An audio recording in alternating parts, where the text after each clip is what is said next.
This is space. And this is Deke moments before I let him fall to safety or oblivion. Now, if you never play the game differently than the way it's supposed to, then you likely haven't tried a weird and wacky method called frog jumping. The primary way to achieve this maneuver is locate a specific spot and to launch Deke into the air and travel to areas you normally can't access, or land on objects to achieve the high ground. I have the high ground! And cause mayhem.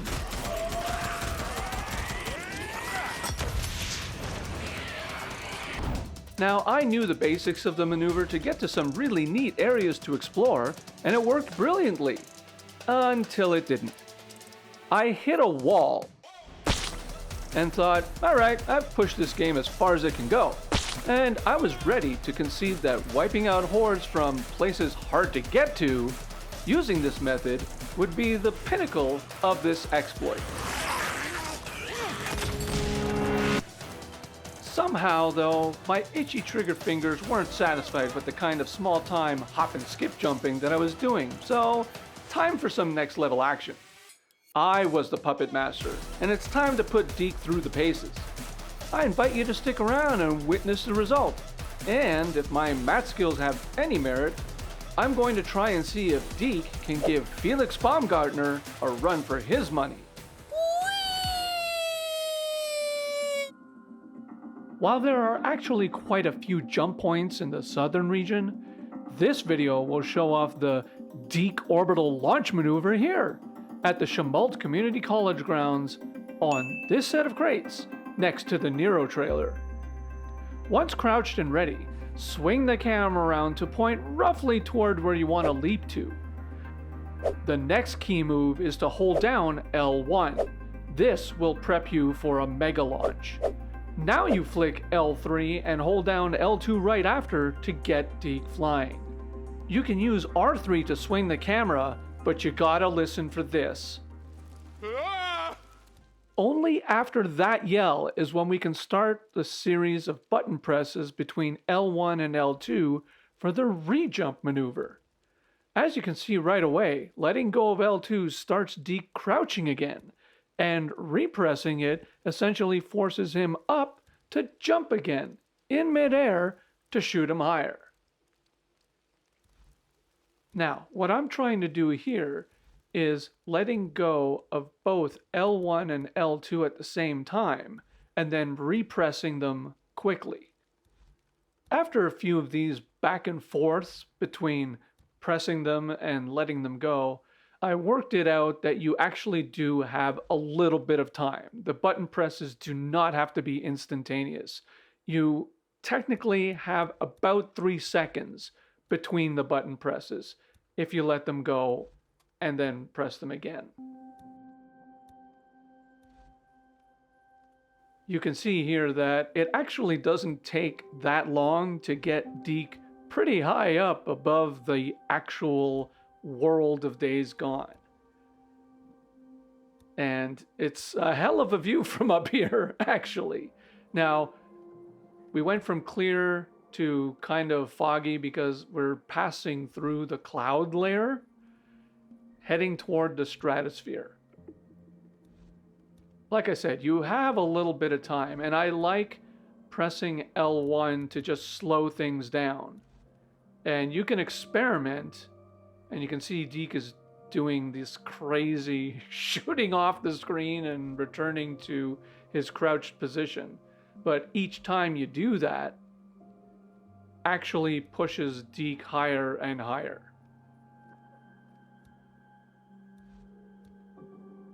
Obviously, at this point, you're so far off the main world area and you've ventured off into the programmer's area that the radar is pretty much useless. There's nothing to actually see because the radar normally shows the game world, but we are in the world beyond the world. And you can see there's the entire region of Days Gone right back there. And while you're holding down L2 to keep Deke in the air, you can definitely use R3 to swing the camera a whole 360 degrees if you feel like, just to see the lay of the land.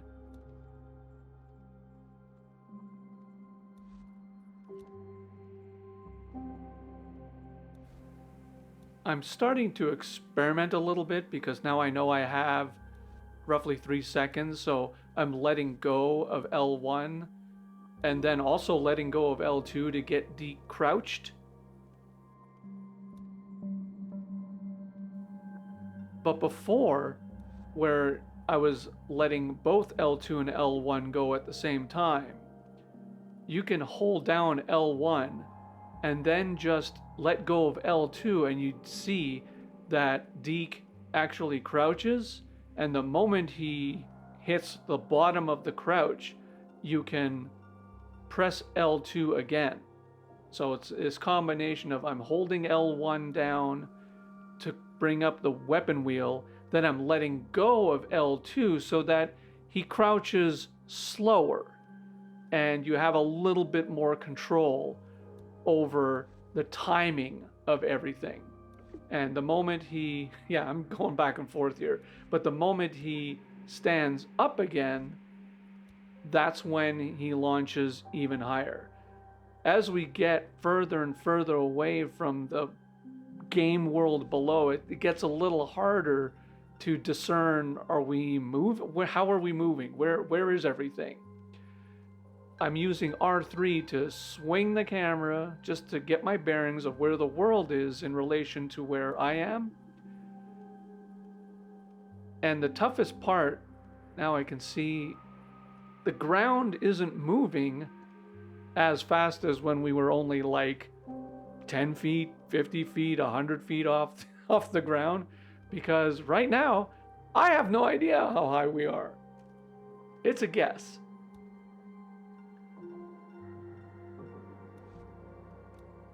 But as I continue these maneuvers to try and push Deke higher and higher, looking for some frame of reference, and there's the sky and space. God knows. You can see though, I'm playing around with the timing. So I'm using L1 now, and I let go of L2 and then press it again to make him jump higher. And my reference point that I'm trying to get a bearing on is the dark circle that's under Deke, that black hole, if you will, under the texture. So that little sliver of blackness between the blue. That's how I'm gauging, am I falling or am I going higher? Because when I'm going higher, the edge of that circle appears to be moving away from me. In other words, you can see that as I'm jumping,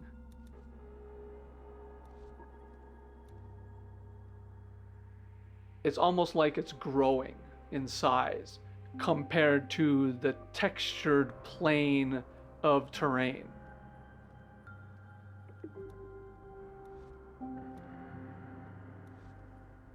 Yeah, now it's moving, so it seems like it's getting bigger, and the terrain is just being swallowed up by a black hole.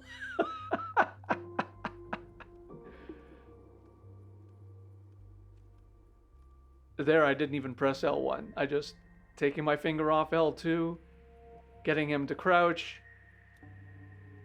Now I'm just going to do it slower. So you can alternate. You can do it a couple of different ways. Like I said, you have roughly about 3 seconds from the moment you release L2. And there's actually a good shot of seeing the ground underneath Deke's feet to let us know what direction we're heading. We know what direction we're heading, away from the entire play area. The whole sandbox of Days Gone is way behind us. And I'm trying to push Deke as far to the outer edges that I can. And it even looks like there might be a wall preventing me from even reaching that final textured plane that I'm kind of desperate to get over. I just want to see how far I can push it.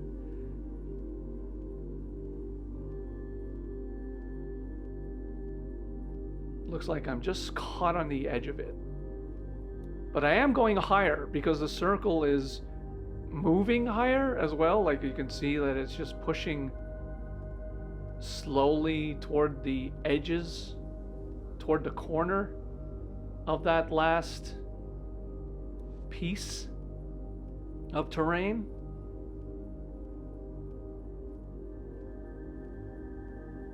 Yeah, I don't think I'm moving forward anymore. I'm not moving toward the edge of that plane anymore, because I think I'm stuck on it. I'm stuck on the edge of it. Oh, is it? It's tough to gauge at this altitude, whatever this altitude might be. No, I think I got past the edge. Now I'm heading toward it. Yeah, just keep pushing higher. So you can alternate between letting go. Now I'm just like, well, I'll let go of both, press both. Or using L1 to give better control of the jump.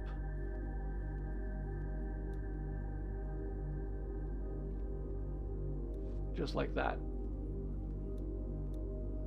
Definitely dealer's choice as to how you want to approach using this technique, but it's actually quite unbelievable. You can get this far. Oh yeah, now I'm moving. I got past whatever wall that was, even this high, and now I'm heading outbound.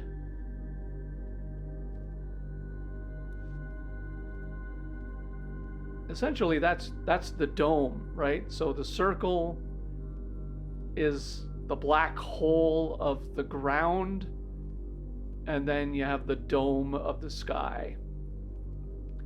And there's there's everything about Days Gone. Wizard Island, Copeland's Camp.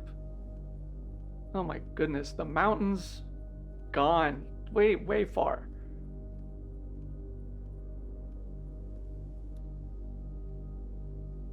Higher and higher we go.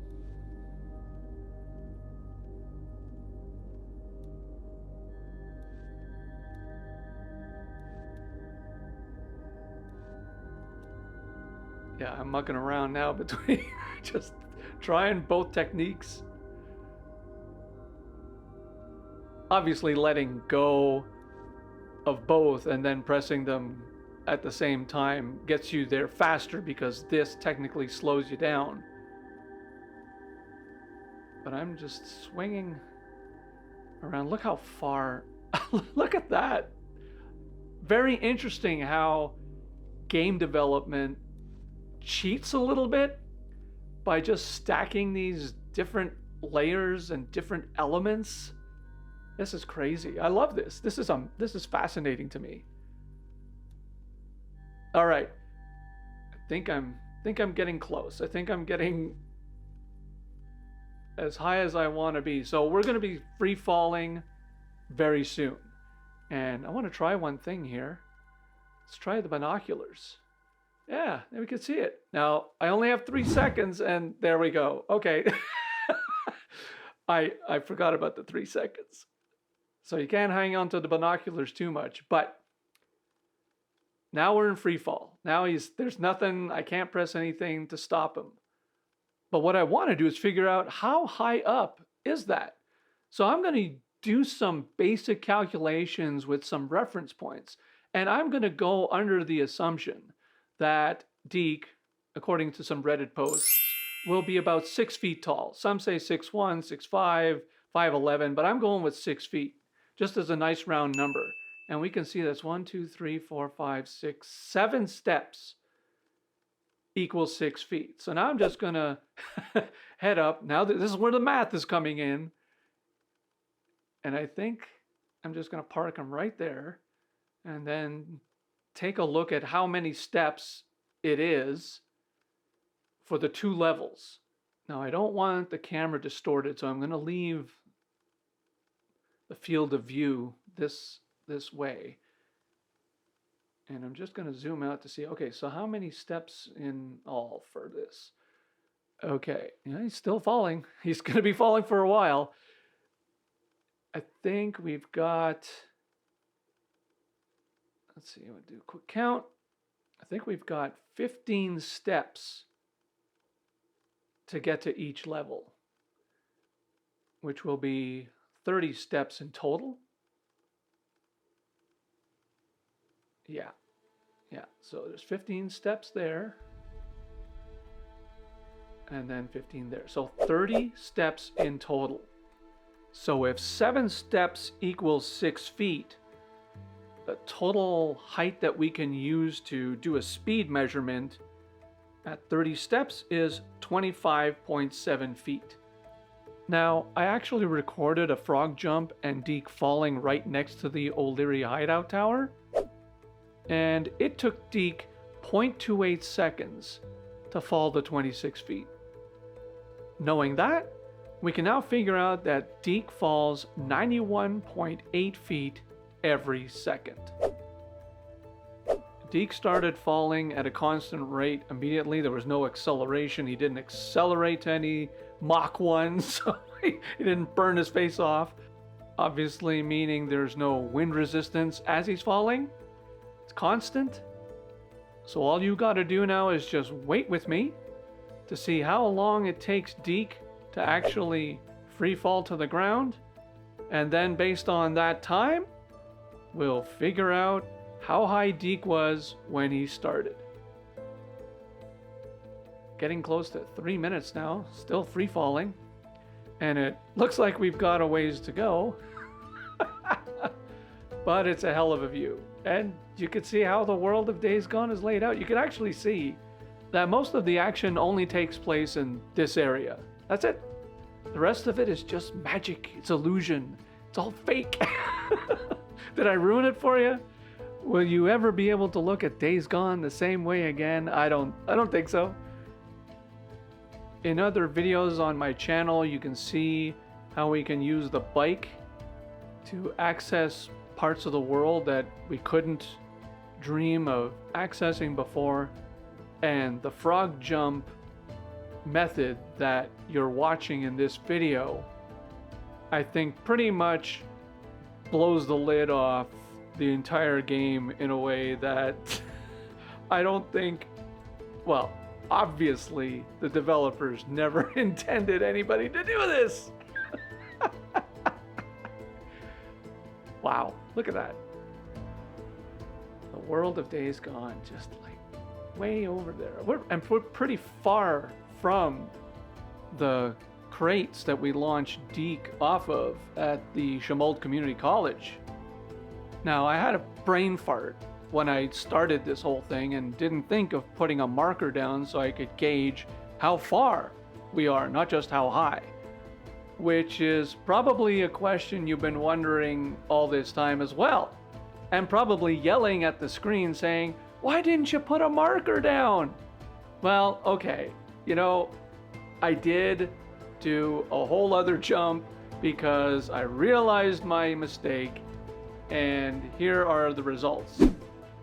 So I plopped the marker down before I made a jump on this other whole jump, and I tried to get as high and then roughly gauge where we're at right now, where Deke is falling in his current free fall. And yeah, so the marker is showing us a roughly 20 kilometer distance from the college. And we're just about to pass into that wonderful blackness of oblivion, since it's unlikely that Deke is going to actually hit ground because we're in the middle of nowhere. Just gonna take a look back. Oh yeah, look at that. It's almost like a mirage. Very cool.